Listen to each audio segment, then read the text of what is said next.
Hello everyone, welcome to today's video.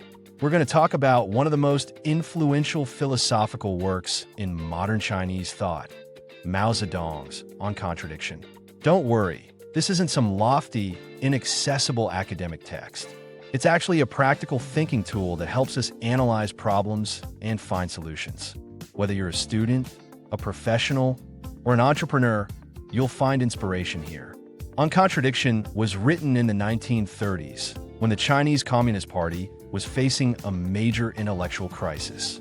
Some members ignored China's real conditions and simply copied the Soviet revolutionary experience, which led to painful failures in practice. This phenomenon has a name: dogmatism. In simple terms, it means blindly applying theories without considering the actual situation. Imagine a doctor who prescribes the same medicine for every patient diagnosed with a cold, regardless of age or health condition. The result: the illness doesn't get cured and may even get worse. Mao wrote On Contradiction to remind people, if we want to solve problems, we must start from reality, grasp the laws of development. And at the core of those laws lies contradiction. To understand On Contradiction, we first need to look at two ways of seeing the world. The first is metaphysics, which sees things as static and isolated. Change, if it happens at all, is only quantitative, not qualitative. For example, someone may think that poverty and wealth, or war and peace, are completely separate and never transform into one another. That's typical metaphysical thinking.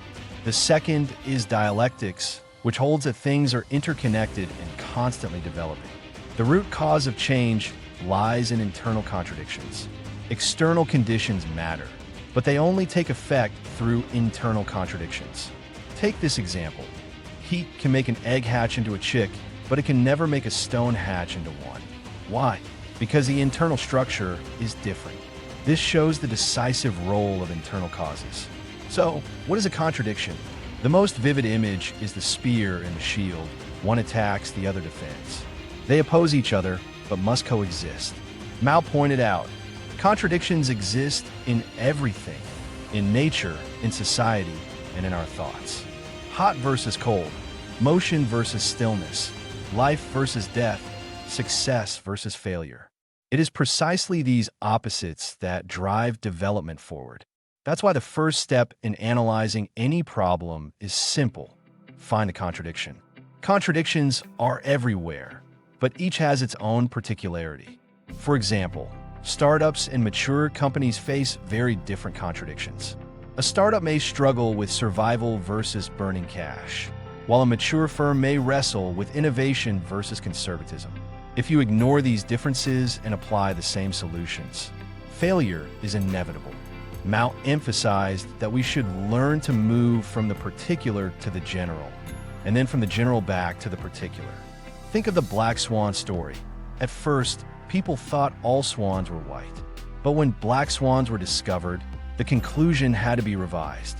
This is how thinking progresses, grasping universal laws while paying attention to specific differences. Universality and particularity are not separate. They include and transform into each other. Human beings, for instance, have universal traits: walking upright, using language.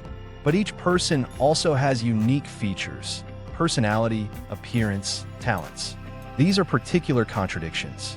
Over time, certain particular traits, like tool use, evolved into universal traits of humanity. This shows that the particular can become universal, and the universal always exists within the particular. In real life, we face many contradictions, but not all are equally important. There's always one primary contradiction that determines the overall direction. Solve it, and many other problems will weaken or even disappear. Take a production line. The bottleneck workstation is the primary contradiction. If it's not fixed, overall capacity won't increase. Once it's solved, the primary contradiction may shift to another process. That's why we must constantly identify and adjust our focus. Contradictory aspects are both opposed and unified. Without life, there is no death. Without poverty, there is no wealth. They depend on each other and can transform under certain conditions. But identity alone isn't enough. What truly drives change is struggle. Struggle pushes development from quantitative to qualitative change. For example, when water is heated, its temperature rises gradually until it reaches 100 C and transforms into steam. Life is the same. When learning a new skill, progress and setbacks coexist at first. But as effort accumulates, progress takes the lead and transformation is achieved. This struggle between opposites is the driving force of development. MAO concluded, the law of contradiction, that is, the law of the unity of opposites, is the fundamental law of nature, society, and thought. For us today, the value of On Contradiction lies in 4 steps. Find a contradiction. Look for the underlying unity of opposites. Grasp the primary contradiction. Focus on the key problem instead of scattering your efforts. Concrete analysis of concrete problems. Different contradictions require different solutions at different stages. Use transformation wisely. Contradictory aspects are not fixed. Learn to create conditions so that the favorable side becomes dominant. In short, On Contradiction is not just a piece of philosophy. It's a tool for problem solving, whether in life, work, or society. Mastering this way of thinking helps us avoid detours and act with clarity and confidence. Friends, if you found today's video helpful, don't forget to like, subscribe, and share your own examples of contradictions in the comments below.